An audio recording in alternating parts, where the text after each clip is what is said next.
How you see this whole Indigo crisis, sir? In fact, YSR Congress Party is now demanding resignation of Aviation Minister. How you see the whole crisis?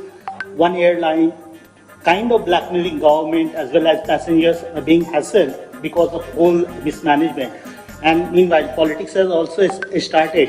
YSRCP is in fact demanding resignation of Aviation Minister who comes from TDP, sir. ఇప్పుడు టోటల్గా మీరందరూ కూడా అది subject study చేసుకుంటారు. English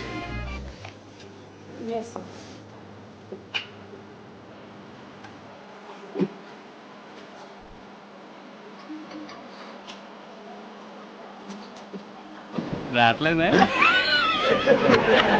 IndiGo గురించి తెలుగులో ఒక script రాసుకెళ్ళిపోయాడు Chandrababu Naidu. అక్కడ విలేకరిని ఎవరికో అడగమని చెప్పారు. చంద్రబాబు నాయుడు దగ్గర రమేష్ గారు అని ఒక ఆయన ఉన్నాడు. ఈ రమేష్ గారు కాదు, అక్కడ ఒక రమేష్ గారు ఉన్నాడు. ఆ రమేష్ గారికి చెప్పినట్టున్నాడు ముందే, ఈ క్వశ్చన్ విలేకరితో ఎవరితో అడిగించని. ఆయన చీట్లు రాసుకుని ఉంటాడు బహుశా రమేష్ గారు. చీట్లు రాసుకుని తలకోడి చీటి పంపిస్తే ఆ చీటి ఇంగ్లీష్ విలేకరికి వెళ్ళింది.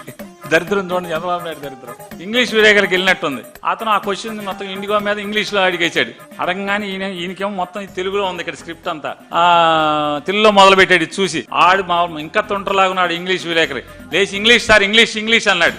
ఇంగ్లీష్ అనగానే చూశాడు, మళ్ళీ తెలుగులోనే మొదలెట్టాడు. ఆడు ఇంగ్లీష్ అన్నాడు, ఈయన తెలుగులో మొదలెడతాడు. చివరికి central government will take look after, I will take after అని మూసేశాడు. ఇన్ని తిప్పలేందుకు చంద్రబాబు నాయుడు గారు?